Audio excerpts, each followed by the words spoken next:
Hey, welcome back to ScreenCrush. I'm Ryan Airy, and we're going to recap everything you need to know about League of Legends and the world of ARCANE before jumping into Season 2. As most of you know, ARCANE is based off of the incredibly popular video game League of Legends. Now, the show is set in the game's lore, and boy, does that lore run deep. ARCANE's story starts centuries before the first episode. There was a massive conflict between some very powerful warring mages that resulted in the destruction of entire civilizations. Over time, cities were transformed to protect themselves from mages and swore to develop without the use of magic. And this is where the cities of Piltover and Zaun were born. Piltover is considered a marvel of science, progress, and academia. Zaun is the Undercity district immediately below Piltover's cliffside, where the people are poor and petty crime is part of everyday life. But there's also a strong sense of community and loyalty. The first episode opens with our main characters, Violet and Powder, finding their parents' bodies before they're taken in by the unofficial leader of the Undercity, Vander. Fast forward a few years, and Powder and Violet, who now just goes by Vi, have grown into a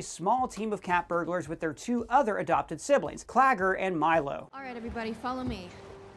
Just don't look down. Their crew of steampunk goonies rob a posh apartment in Piltover where they find hex gems. These are stones of concentrated magical power containing huge amounts of energy. They're very rare and very unstable, especially in their unrefined state. Powder drops one, triggering an explosion and destroying the apartment in the process. They run and are pursued by Piltover enforcers, the police force for Piltover's ruling council. When they escape to Zaun, Powder loses the loot they stole, rendering the entire mission a failure. Meanwhile, word of the explosion is already circulating through the lanes. Turns out they robbed the Kiramans, a very wealthy and powerful family, and now the enforcers want to make examples of the culprits.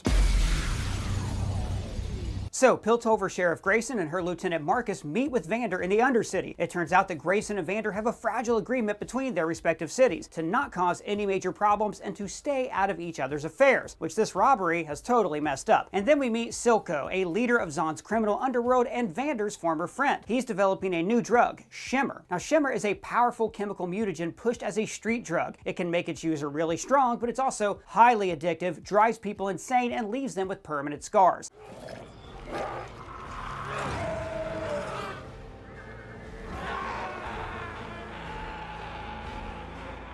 Episode 2 shows us the heist from a different perspective. Jace, the resident of the apartment, and his patron's daughter, Caitlin, approach the front door just as the detonation goes off, which gives Jace a flashback of him and his mother being saved by an anonymous mage, inspiring his research into the arcane.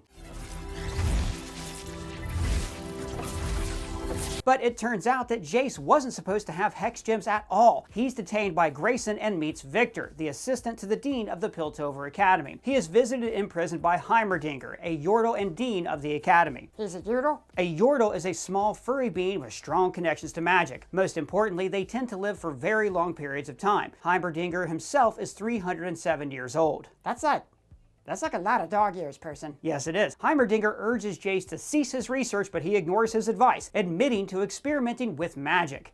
I was trying to create magic. He's expelled and loses his patronage from Caitlin's family, but he gets the attention of Mel Madara, a council member and exiled aristocrat from the neighboring region of Noxus. Down in Zaun, Marcus cuts his own deal with Silco to capture Vi. After the crew narrowly evades capture, Vi wants to riot against Piltover, but we learn that Vander's attempt at revolution cost Vi's parents their lives. Meanwhile, Jace and his new partner, Victor, are able to successfully harness the magic of the hex gems, dubbing their new discovery Hextech. Back in Zaun, Grayson and her enforcers are killed by Silco's mutated thugs, who then kidnap Vander. Vi stages a rescue but sidelines Powder. She then uses one of the blue gems to create a bomb and secretly follows Vi. I can help them.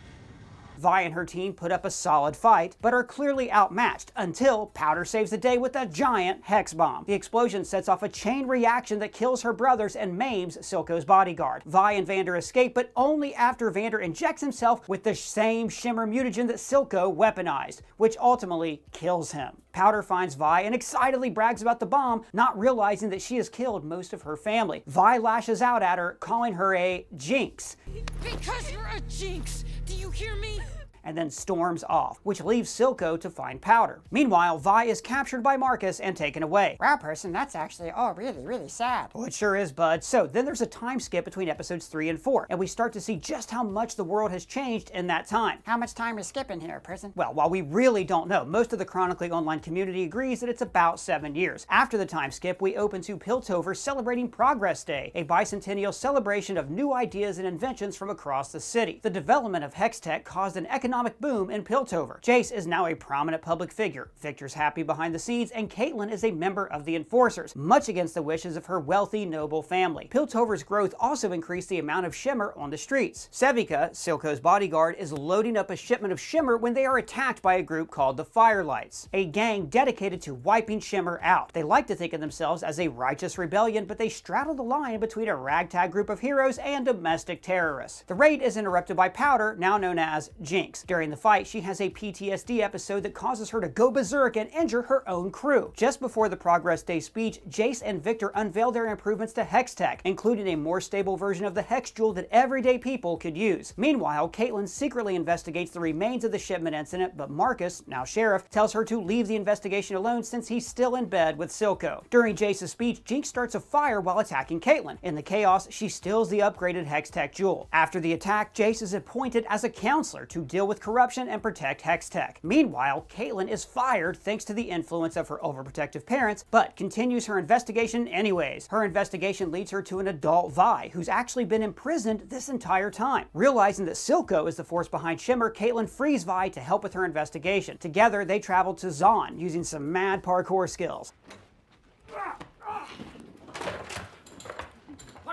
And then they meet one of Vander's old contacts. Back in Piltover, Victor's physical health is beginning to rapidly deteriorate, and he presses Jace to continue moving forward with their research. Victor has begun to develop a new type of Hextech that learns and evolves, dubbing it the Hex Core. Meanwhile, Jinx has begun her own research into the Hextech Jewel, but keeps having flashbacks of her family who died in the explosion 7 years ago. Silco consoles her by baptizing her in the same river that Vander almost drowned him in, telling her, Betrayal. That pain that feels like it'll eat you from the inside out can either break you or forge you into something greater. In the Undercity, Vi tracks down Sevika and says hello with a flying knee directly to her jaw. They fight, and Sevika tells her that not only is Powder alive, she's working for Silco as his surrogate daughter before stabbing her in the stomach. Vi barely escapes with Caitlin. Back in Piltover, Victor realizes that the Hex Core now responds to organic matter. He and Jace believe that it could be used to cure Victor, but they may be out of time. Heimerdinger pleads with Jace and Victor to destroy the Hex Core, claiming that he's seen similar technology wipe out entire civilizations. Instead of heeding his warning, he removes him from the council. Then, Jinx finds out that her sister is still alive. She shoots up the flare that Vi gave her when they were kids.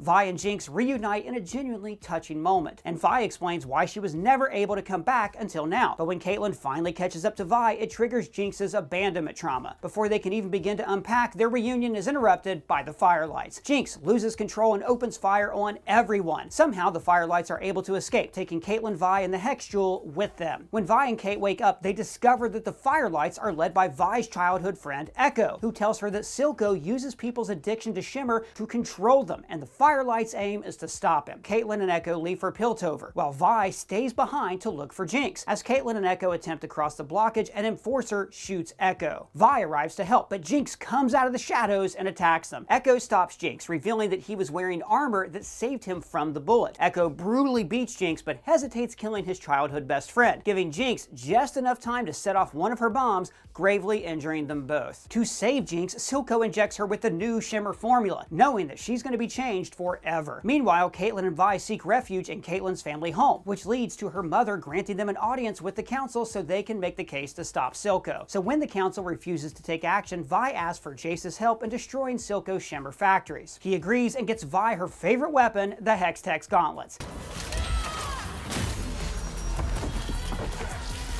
Back in Piltover, Victor's initial Hex Core experiment proves successful, and he's able to walk normally for the first time in his life. On the other side of the city, Caitlin is kidnapped by a newly empowered Jinx. So she got better after all? Oh, better than better. The procedure enhanced her abilities, but also changed her eyes from their previous powder blue to the same bright purple of shimmer, symbolizing that the girl she used to be really is gone. In the aftermath of the factory raid, Jace's remorse caused him to abandon Vi's campaign against Silco. She calls him naive, telling him the violence has always been there, and storms out with Hextech gauntlets in hand. Turning to diplomacy instead of violence, Jace comes to an agreement with Silco. He must surrender Jinx and discontinue Shimmer production in exchange for the Council granting Zahn's sovereignty. Jinx finds out and kicks his ass.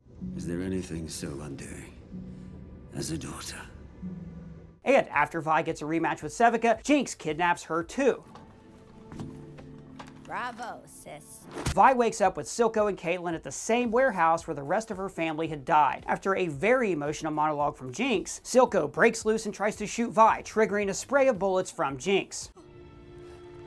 I never would have given you to them. Not for anything.